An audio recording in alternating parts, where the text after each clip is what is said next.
I'm going to be telling you about wolves in Wisconsin. The class is Environmental Science at MATC. Here we go. The gray wolf is an animal that is seen as a symbol of wilderness to many. Its dedication to its family is admirable at the very least. But some feel very differently here in Wisconsin. Some would even go as far as describe the lupin as a murderer or devil dog. I'm staying neutral in this matter and stick strictly to the facts. The first topic is, of course, what the gray wolf is. Secondly, I'll tell you about the history of the gray wolf in Wisconsin. The last topic I'm going to talk about is what the effects the gray wolves have had on Wisconsin. So let's start with a few things about wolves in general. Gray wolves, also referred to as timber wolves, are the largest wild mammal members of the dog family. Their specific name is Canis lupus. The average length of a gray wolf is 5 to 5.5 feet long from nose to tail. Their average weight for adult males is 75 pounds. Average for adult females is 60 pounds. The average height of the wolf is 2.5 feet. Males are usually bigger than females, though. Wolves have many color variations, but tend to be buff-colored tans molted with gray and black, although they can also be pure black or pure white. And some are even red. In winter, their fur becomes darker on the neck, shoulders, and rump. The ears are rounded and relatively short, and the muzzle is large and blocky. Wolves generally hold their tail straight out from their body or down. Their tail is black-tipped and longer than 18 inches.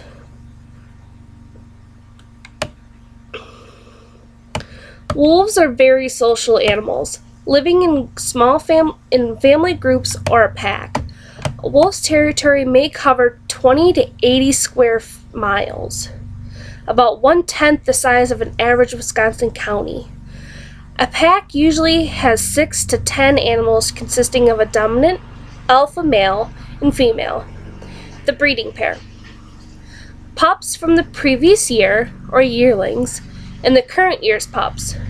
Additional subordinate adults may join the pack upon occasion. The dominant pair is in charge of the pack, raising the young, selecting denning and rendezvous sites, capturing food, and maintaining the territory. Wolves are sexually mature when they're 2 years old, but seldom breed until they're older. In each pack, the dominant male and female are usually the only ones to breed.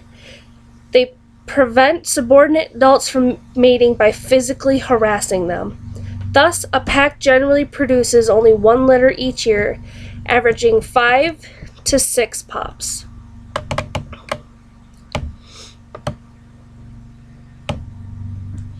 In Wisconsin, wolves breed in late winter or late January, February.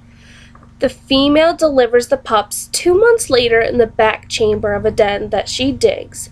The den's entrance tunnel is 6 to 12 feet long and 15 to 25 inches in diameter. Sometimes the female selects a hollow log, cave, or abandoned beaver lodge instead of making a den. At birth, wolf pups are deaf and blind, have fuzzy, dark fur, and weigh about a pound. They grow rapidly during the first 3 months, gaining 3 pounds each week. Pups begin to see when they're 2 weeks old and can hear after 3 weeks. At this time, they become very active and playful. About 6 weeks old, the pups are weaned and the adults begin to bring them meat. Adults eat the meat at a kill site, often miles away from the pups, then return and regurgitate the food for the pups to eat. The hungry pups jump and nip at the adults' muzzles to stimulate the regurgitation. The pack abandons the den when the pups are 6 to 8 weeks old. The female carries the pups in her mouth to the first of a series of rendezvous sites or nursery areas. These sites are the focus of the pack's social activities for the summer months and usually near water. By August, the pups wander up to 2 to 3 miles from the rendezvous sites and use them less often. The pack abandons the sites in September or October, and the pups, now almost full grown, follow the adults. A pack's territory may cover 20 to 120 square miles. Thus, wolves require a lot of space in which to live. In fact, that often invites conflict with humans. While neighboring wolf packs might share a common border, their territory seldom overlaps for more than a mile. A wolf that trespasses another wolf's territory risks being killed by that pack. It knows when its territory ends and another begins by smelling scent messages, urine, and feces left by other wolves. In addition, wolves also announce their territory by howling. Howling also helps reunite individuals that are scattered over their large territory. How does a non-breeding wolf attain dominant or breeding status? It can stay with its natal pack, bide its time, and work its way to the dominance hierarchy. Or it can disperse, leaving the pack to find a mate in a vacant area in which to start its own pack.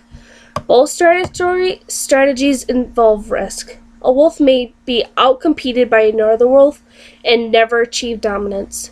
Lone wolves, also known as rogues, usually leave the pack in autumn or winter, being hunting and trapping season. Before Europeans settled North America, gray wolves inhabited areas from the southern swamps to the northern tundra, from coast to coast. However, people overharvested wolf prey species such as elk and bison, transformed the wolf habitat into farms and towns, and persistently killed wolves.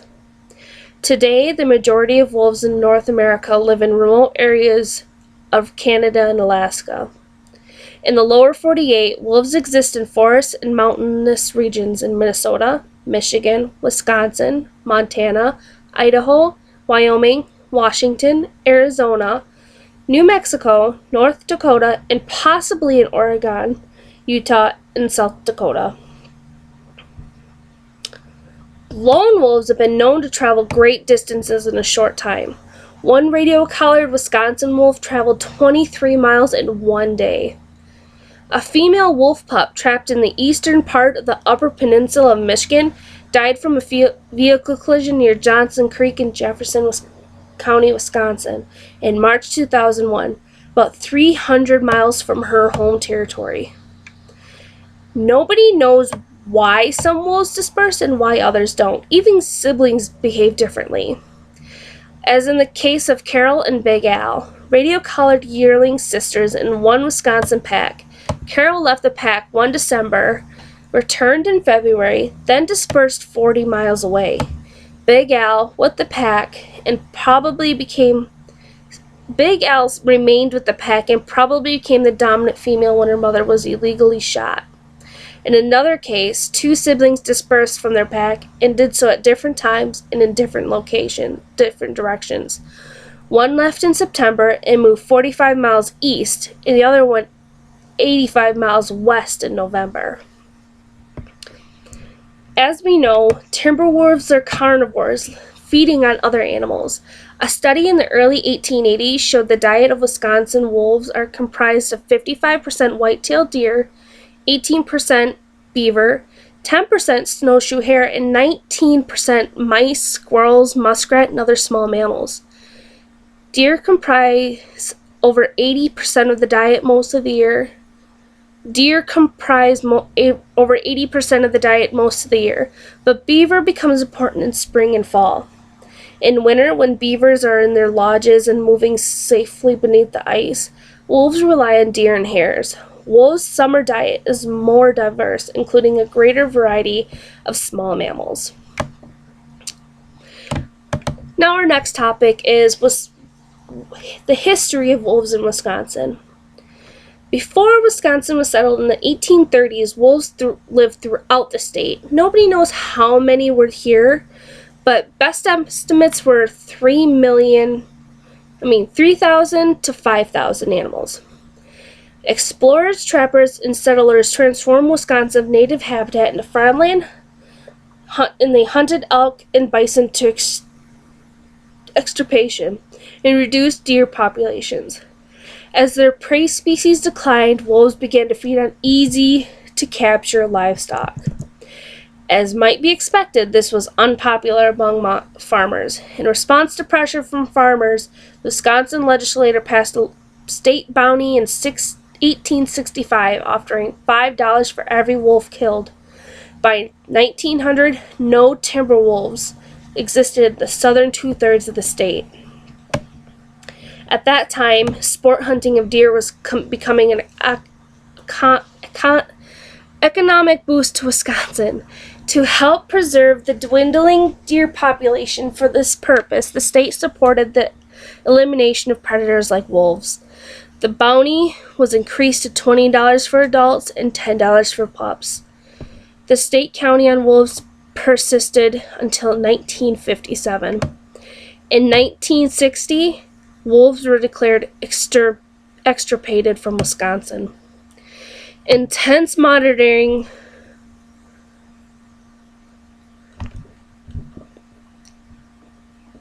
northern Wisconsin in the mid-1970s.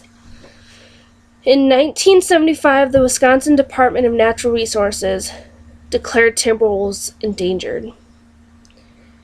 Intense monitoring of wolves in Wisconsin by the DNR began in 1979. By 1980, the DNR estimated there were between 25 and 28 wolves in Wisconsin. So the numbers went from 3,000 to 25 in only a short time.